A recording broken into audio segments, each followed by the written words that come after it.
जम्मू कश्मीर के गांदरबल में आतंकी हमले के बाद सुरक्षा बलों ने पूरे इलाके की घेराबंदी की है। सेना ने शुरू किया तलाशी अभियान।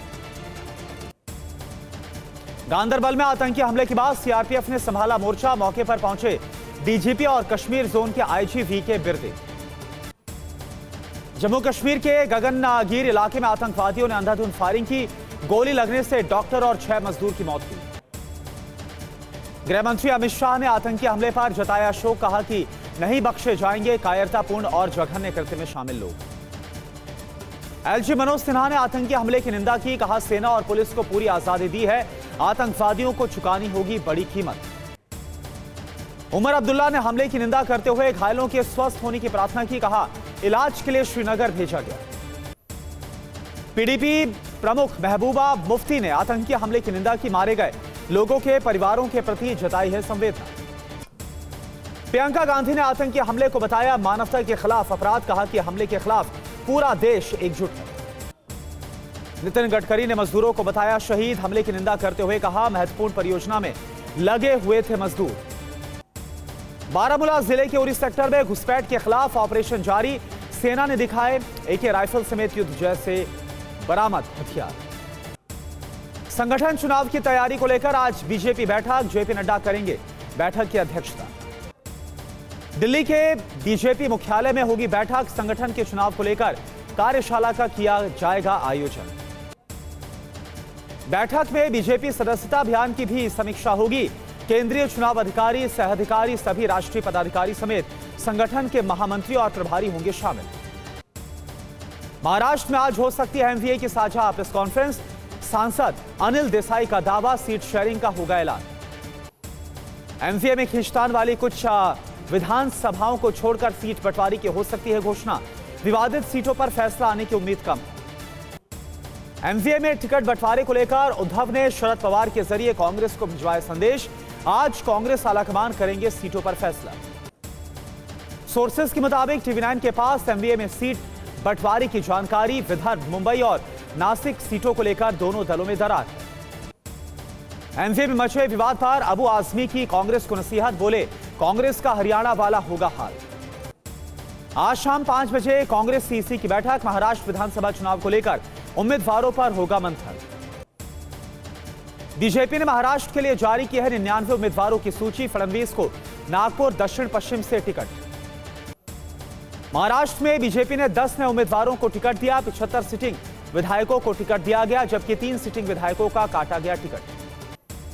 पूर्व सीएम अशोक चौहान की बेटी श्रीज्या चौहान को भोकर से टिकट दिया गया। वहीं घाटकोपर पश्चिम से राम कदम को बनाया गया उम्मीदवार।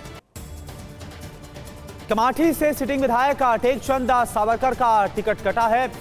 चंद्रशेखर बावनकुले को बनाया गया उम्मीदवार। टंकावली से नितेश राणे को बीजेपी ने बनाया उम्मीदवार। वहीं बांद्रा पश्चिम से आशीष शेलार को दिया गया है टिकट। बांद्रा पश्चिम से बीजेपी उम्मीदवार बनाए जाने पर आशीष शेलार ने पार्टी का जताया आभार। बोले कि सीट जीत कर दूंगा। महाराष्ट्र में उम्मीदवारों के ऐलान के बाद बीजेपी में बगावत। आज शरद पवार से मिलेंगे पूर्व मंत्री राज पुरोहित। कोलाबा सीट पर राहुल नार्वेकर को टिकट देने से नाराजगी। एमबीए विवाद पर बोले बीजेपी नेता राम कदम, ये विकास अघाड़ी नहीं वसूली अघाड़ी है। चुनाव से पहले और बाद भी होगा इनका झगड़ा। तमिल सेल्वम की कोलीवाड़ा से बीजेपी से दोबारा टिकट मिलने पर जताई खुशी। पार्टी का जताया आभार। समर्थकों ने की आतिशबाजी। कल्याणपुर से सुलभा गायकवाड़ को टिकट मिलने पर बीजेपी समर्थकों ने मनाया जश्न। ऑफिस के बाहर पटाखे फोड़कर जाहिर की खुशी। कोलाबा से राहुल नार्वेकर को बीजेपी से टिकट। नंदुरबार से विजय कुमार धुले से अनूप अग्रवाल को मिला टिकट। सीएम शिंदे का बड़ा फैसला। श्रीकांत पंगारकर की नियुक्ति की रद्द। गौरी लंकेश हत्याकांड से जुड़े था। कांग्रेस से नाराजगी के बीच उद्धव ठाकरे का बड़ा बयान। बोले अभी मैं ज्यादा नहीं बोलूंगा, आगे बहुत कुछ बोलना है। सांसद श्रीकांत शिंदे का महाविकास अघाड़ी पर हमला। बोले एमवीए में रोज होते हैं झगड़े, सीएम पद को लेकर रोज होता है झगड़ा। झारखंड में बिखरा इंडिया गठबंधन। सीट बंटवारे से नाराज आरजेडी ने दिखाए तेवर। अकेले चुनाव लड़ने की दी धमकी। मनोज झा बोले अकेले चुनाव लड़ने से इंडिया गठबंधन को नहीं पहुंचेगा नुकसान। राज्य में आरजेडी की 18 से 20 सीटों पर पकड़। 12 से 13 सीटें हमें स्वीकार की। झारखंड चुनाव के लिए आजसू ने 8 सीटों पर उतारे उम्मीदवार। पार्टी सुप्रीमो सुदेश महतो सिल्ली से लड़ेंगे चुनाव। रामगढ़ सीट से सुनीता चौधरी उम्मीदवार। कांग्रेस ने असम उपचुनाव के लिए 4 उम्मीदवारों के नाम का किया ऐलान। धोलाई से ध्रुव ज्योति, सिदली से संजीव बारले, बोईगांव से ब्रजेंजीत और समागुरी से तंजील हुसैन को दिया टिकट। एमपी में उपचुनाव के लिए कांग्रेस प्रत्याशी घोषित। बुधनी से राजकुमार पटेल, विजयपुर से मुकेश मल्होत्रा मैदान में। पश्चिम बंगाल में उपचुनाव में के लिए टीएमसी ने किया 6 उम्मीदवारों के नाम का ऐलान। मेदिनीपुर से सुजॉय हाजरा, सिताई से संगीता रॉय को दिया टिकट। अखिल भारतीय तृणमूल कांग्रेस ने बंगाल में उम्मीदवारों के नामों के ऐलान पर जताई खुशी। कहा, सीएम ममता पर जताया भरोसा। सूत्रों के मुताबिक यूपी महाराष्ट्र को लेकर राहुल अखिलेश में बनी सहमति, जल्द हो सकता है खुलासा।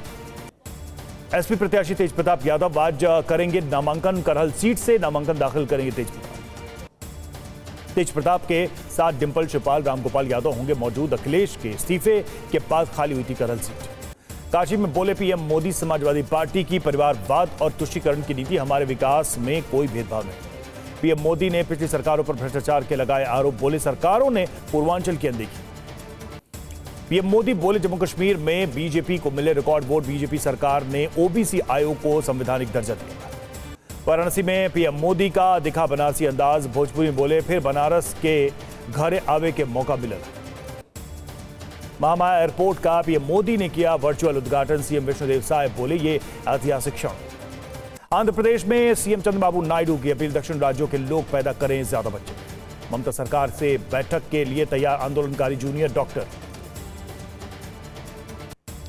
टीवी 9 से बोले सत्येंद्र जैन, न मुझे या केजरीवाल को अरेस्ट नहीं किया गया, एक सोच को अरेस्ट किया गया। बीजेपी राजनीति में पढ़े लिखे लोगों को नहीं चाहती। दिल्ली के पूर्व मंत्री सत्येंद्र जैन का बीजेपी पर हमला। बोले ईडी के सारे आरोप झूठे हैं, कोर्ट में जल्द होंगे साबित। विमानों में बम की झूठी धमकी पर सरकार गंभीर है। मंत्री राम मोहन नायडू बोले अपराधियों की तलाश जारी। सीएम प्रमोद सावंत आईएमए कोंडा शाखा की स्वर्ण जयंती में शामिल हुए। पूर्व राज्य मंत्री और समाजवादी पार्टी के सीनियर नेता अकील रहमान खां के बेटे पर बिजली चोरी का आरोप लगाया, एफआईआर दर्ज हुई। सीएम ममता ने मिशन वसुंधरा 3.0 की शुरुआत की है। बोले ये राज्य के स्वदेशी लोगों को भूमि अधिकार प्रदान करने की पहल। श्री कृष्ण जन्मभूमि विवाद मामले में आज सुप्रीम कोर्ट में सुनवाई। सुप्रीम कोर्ट ने कहा कि सभी मुद्दों को सुना जाएगा एक साथ। आजम खान की याचिका पर आज सुप्रीम कोर्ट में सुनवाई। याचिका में यूपी के मुकदमों का ट्रायल राज्य से बाहर कराने की मांग। पंजाब में पराली जलाने की नहीं थम रही है घटनाएं। अमृतसर से सामने आई है पराली जलाने की तस्वीर। राज्य में बढ़ते पॉल्यूशन ने बढ़ाई है चिंता। हरियाणा के करनाल में बैन के बावजूद जलाई जा रही पराली। राज्य में पराली जलाने के 600 से ज्यादा मामले सामने आए। इजरायल ने बेरूत एयरपोर्ट के पास भीषण हवाई हमला किया है। रनवे के पास धमाके के पास कई यहां पर धमाके सुने गए। बेरूत के रिहायशी इलाके में इजरायल ने हवाई हमला किया है। धमाके के साथ बहुमंजिला इमारत तबाह हो गई। कई लोगों की मारे जाने की खबर। आईडीएफ के हमले में बेरूत की इमारत में लग गई आग। अल मनार टीवी स्टेशन होने का दावा है। हिजबुल्लाह करता है अल मनार का संचालन। इजरायल की एयर स्ट्राइक से दहला चिया का इलाका हमले से जमींदोज हो गई। ग्रेटर बेरूत की पूरी इमारत। बेरूत में इजरायल के विध्वंसक हमले से इमारतों में लग गई आग। हिजबुल्लाह के कई ठिकाने तबाह हो गए। दक्षिणी लेबनान से आई है तबाही की तस्वीर। इजरायल ने हिजबुल्लाह के सैन्य डिपो पर हमला किया। धमाके के साथ तबाह हो गया पूरा डिपो। बेरूत पर भीषण बमबारी के बाद राजधानी में चारों तरफ मच गई अफरा तफरी। शहर छोड़कर भागने पर मजबूर हो गए। इजरायल ने रात भर लेबनान में बरसाया है बारूद। धुएं की गुबार से भर गया बेरूत का आसमान। रात भर सुनी गई है धमाकों की आवाज। इजरायली हमले में हिजबुल्लाह का वित्तीय संस्थान तबाह हो गया। लेबनान की जीवन रेखा है ब्याज मुक्त कर्ज देने वाला संस्थान। आईडीएफ प्रवक्ता हगारी ने हिजबुल्लाह के वित्तीय संस्थानों पर हमले की चेतावनी दी थी। लेबनानी नागरिकों को संस्थानों से दूर रहने की अपील की गई थी। हमास के पॉलिटिकल विंग के सदस्य बासम नैम ने कहा है कि मुक्ति आंदोलन है हमास, इसे खत्म नहीं किया जा सकता। टीवी पर बोले ईरानी विदेश मंत्री ईरानी अधिकारियों ने सभी इजरायली लक्ष्यों की पहचान की है, हमले का उचित जवाब देंगे। केन्या के नैरोबी में 28 गई 7 मंजिला इमारत मलबे में गिरने से एक व्यक्ति की मौत हो गई है। 3 दिन पहले खाली करा दी गई थी इमारत। उत्तरी इटली में लगातार बारिश के बाद आई है भीषण बाढ़। कई नदियों में उफान है। तटबंध में दरार के बाद निचले इलाकों में पानी घुस गया। पाकिस्तान तहरीक इंसाफ के अध्यक्ष बैरिस्टर गोहर का दावा 2 सीनेटर और नेशनल असेंबली के 10 सदस्य से संपर्क टूट गया है। दिल्ली में रोहिणी धमाके में एफएसएल की टीम ने मौके से इकट्ठा किए सबूत। सुरक्षा एजेंसियों को आईटी का इस्तेमाल होने का शक है। रोहिणी धमाके के चश्मदीद ने टीवी 9 भारतवर्ष को बताया ब्लास्ट के बाद चारों ओर फैल गया सफेद धुआं। दुकान और कार के शीशे चकनाचूर हो गए। रोहिणी निवासी चश्मदीद गवाह ने टीवी 9 भारतवर्ष को बताया हाई डेंसिटी का ब्लास्ट था। 150 मीटर दूर तक सुनाई दी आवाज। रोहिणी ब्लास्ट में बड़ा अपडेट सामने आया। पाकिस्तान से चलने वाले टेलीग्राम चैनल पर धमाके के विदेशी आतंकवादियों का हाथ होने का दावा किया गया। रोहिणी धमाके को लेकर टेलीग्राम पर जस्टिस लीग इंडिया ग्रुप ने पोस्ट किया, किसी भी समय हमला करने में बताए सक्षम, जांच में जुटी है एजेंसी। रोहिणी ब्लास्ट में बोले मनोज तिवारी, ये नहीं कह सकता कि अपराध नहीं हो सकता, लेकिन अपराधी की सात पुश्तें न हिल गई तो बीजेपी का शासन नहीं। बहराइच में बुलडोजर एक्शन के खिलाफ हाईकोर्ट में हुई सुनवाई। बुलडोजर चलने पर लगी अंतरिम रोक, बुधवार को होगी सुनवाई। एआईएमआईएम के प्रदेश अध्यक्ष शौकत अली ने पुलिस के से केस वापस लेने की मांग की। कहा, संवैधानिक तरीके से प्रदर्शन पर फर्जी तरीके से की गई एफआईआर। बहराइच में एक्शन पर शीर्ष कोर्ट में आवेदन याचिका में यूपी सरकार पर सुप्रीम कोर्ट के आदेश के उल्लंघन का लगाया आरोप। दिल्ली के जहांगीरपुरी में दो गुटों में विवाद के बाद ताबड़तोड़ फायरिंग, गोली लगने से एक युवक की मौत, 2 घायल। मथुरा में बीजेपी विधायक के भाइयों ने अस्पताल में की मारपीट, वीडियो बनाने से रोकने पर कर्मी को पीटा, आईसीयू में भर्ती है, एमएलए की मांग। बाबा सिद्दीकी हत्याकांड में हुई 10वीं गिरफ्तारी, शूटरों का हथियार देने वाला भागवत सिंह नवी मुंबई से अरेस्ट। बाबा सिद्दीकी हत्याकांड में कोर्ट ने भागवत को 26 अक्टूबर तक हिरासत में भेजा। क्राइम ब्रांच की पुलिस करेगी पूछताछ। दिल्ली से इंदौर आने वाली फ्लाइट को बम से उड़ाने की धमकी मिली, इंदौर एयरपोर्ट पर मचा हड़कंप। पुणे से जोधपुर आने वाली फ्लाइट को बम से उड़ाने की धमकी, मौके पर पहुंची सुरक्षा एजेंसियां। लखनऊ अनाथालय से फरार बालिकाएं बरामद, यूपी पुलिस और क्राइम ब्रांच को बिहार से 6 और अयोध्या से 1 बालिका मिली है। अंडमान सागर के आगे बढ़ रहा है दाना चक्रवात, बंगाल की खाड़ी में 22 अक्टूबर को पहुंचेगा, तेज हवाएं और बारिश की संभावना। 24 अक्टूबर को ओडिशा और पश्चिम बंगाल तट पर पहुंचेगा दाना तूफान, 23 अक्टूबर को तटीय प्रदेशों में बारिश की संभावना। राम मंदिर उद्घाटन के बाद अयोध्या में मनेगा पहला दीपोत्सव, जोर शोर से हो रही है तैयारी, लेजर शो होगा आकर्षण का केंद्र। केदारनाथ मंदिर पहुंचे रिलायंस के अध्यक्ष मुकेश अंबानी, बाबा केदारनाथ की पूजा अर्चना कर प्रार्थना की। न्यूजीलैंड ने महिला T20 विश्व कप का खिताब जीता, फाइनल में दक्षिण अफ्रीका को 32 रन से हराकर पहली बार बनी विश्व चैंपियन। न्यूजीलैंड ने 36 साल बाद भारत में हासिल की पहली जीत, बेंगलुरु में खेले गए पहले टेस्ट में मेजबान टीम को 8 विकेट से हराया। जर्मनी के खिलाफ मैचों के लिए भारतीय हॉकी टीम तैयार, द्विपक्षीय श्रृंखला के लिए दिल्ली पहुंची भारतीय टीम। सऊदी अरब के रियाद सीजन में अल सुबैदी पार्क में उत्सव, सेल्फी लेने के साथ संगीत और खाने का भरपूर आनंद ले रहे थे भारतीय।